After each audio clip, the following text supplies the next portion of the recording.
Greetings survivors and friends, SHADOWFRAX here with your weekly bag of Rust news nuggets, and I have a question for you. If a tree falls in the forest and nobody's around to hear it, will they still complain about it on the subreddit?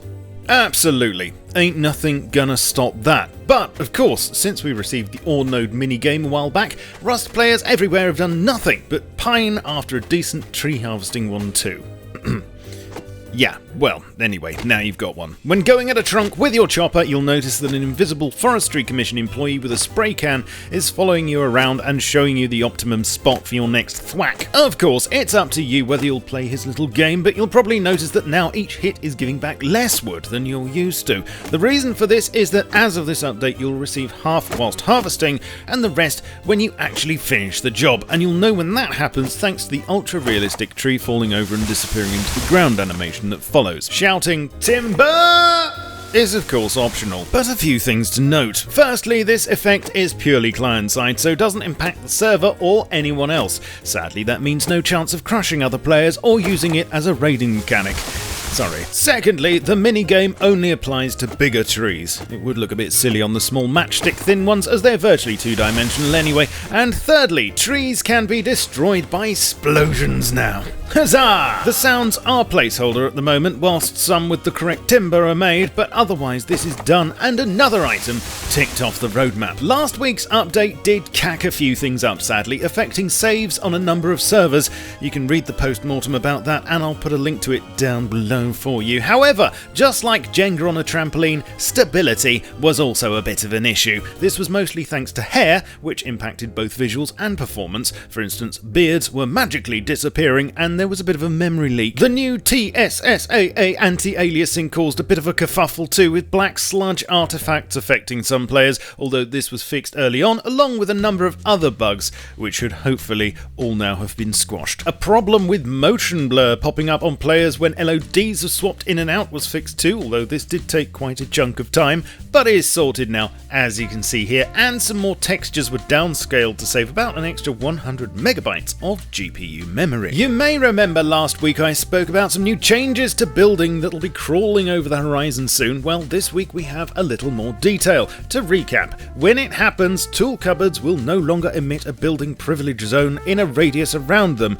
Instead, the building blocks themselves will do this job, as long as they're connected to a tool cupboard somewhere, which also means you should only need one of them. This system will also track any other entities that are connected to the building, such as campfires, workbenches, boxes, furnaces, etc, etc, so buildings will sort of be self-aware of themselves. This will also be necessary in order to calculate upkeep costs, which will of course scale depending on the size of your operation. Exactly how much this will be though remains to be seen, so don't have a crap attack about it just yet please. I also mentioned how new building blocks were in the works, and for a starter it seems like we'll be receiving half-height walls and the long requested feature of half-height foundation snapping, so base builders rejoice, although there's word that prevention methods are also being worked on that'll affect honeycombing and wall stacking, but what those will be remains to be seen. EAC seems to have stood less for easy anti-cheat and more for easily accessed cheats this last month, with an influx of undetected hackers thanks to a bug in their code, which, to quote,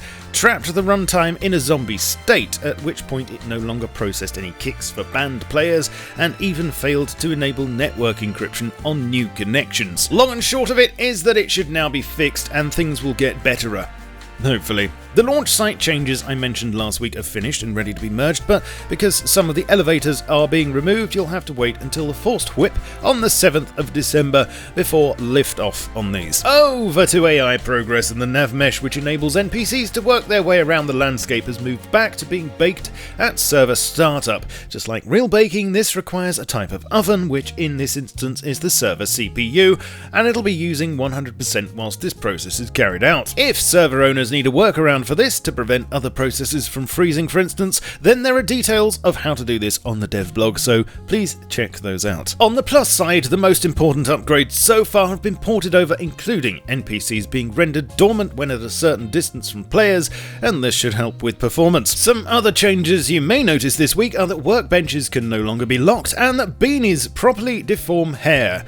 Wow. Also, there are new flowers and mushrooms being worked on, although this is not complete yet. Over to works in progress now, and for those of you wondering where admire animations are and why you can't currently rotate your shooty stick for a better look, they are still very much being worked on, but the problem is they all have to be implemented at the same time in order to not break the game. Pretty much the same as when throwing weapons was introduced. No date on this yet, but I'll keep you abreast. A proper model for the new primitive loot box is almost done, being rather well ventilated, as you can see here, and once finished, work will commence on the next tier. And finally, the new craftable hazmat suit that should prevent us from being mistaken for actual scientists is getting there, although I'm finding this picture very insulting. I mean, I know it's low poly, but where are the eyes on that boot?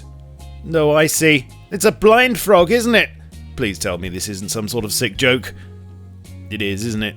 Either that or some sort of frog boot DLCs coming further down the line. Let me know what you thought of the changes this week, as I'm sure you will. Hoof the like and subscribe buttons if you haven't done so already, and please join me over on Twitch, Twitter, Facebook, and the Steam group too. I shall of course catch you all very soon, but in the meantime, keep calm and stay rusty. Cheerio.